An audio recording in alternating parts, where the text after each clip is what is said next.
มึงมะลิอยู่นี่บ่มึงมะลิอยู่นี่บ่สบายดีสวัสดีเด้อพ่อแม่พี่น้องเมื่อสุขสุขคนว่าจะอยู่ทางฝั่งลาวแล้วก็ฝั่งไทยเนาะมื้อนี้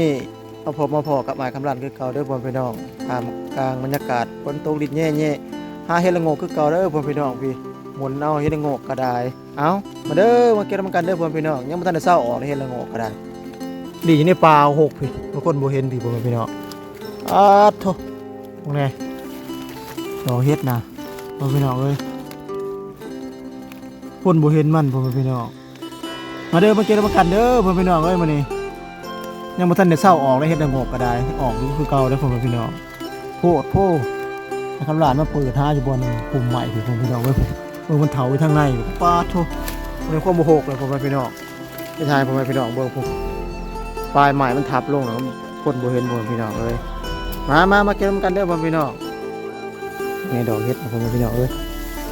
ออกไปได้เฮ็ดละโงกก็ได้โอ้เฮ็ดพ่อพี่น้องมันคลิปเก่าเด้อพ่อพี่น้องออกเฮ็ดก็ได้ไปเต๋อแล้วพ่อพี่น้องเอ้ยคนงานมาทำลายก็ได้แล้วจังพ่อพี่น้องเบิ่งเนาะมันก็ตามพ่อพี่น้องนี่เด้ได้ทั้งเฮ็ดปวกได้ทั้งเฮ็ดละโงกได้พ่อพี่น้องมื้อนี้มื้อนี้เฮ็ดปวกก็ได้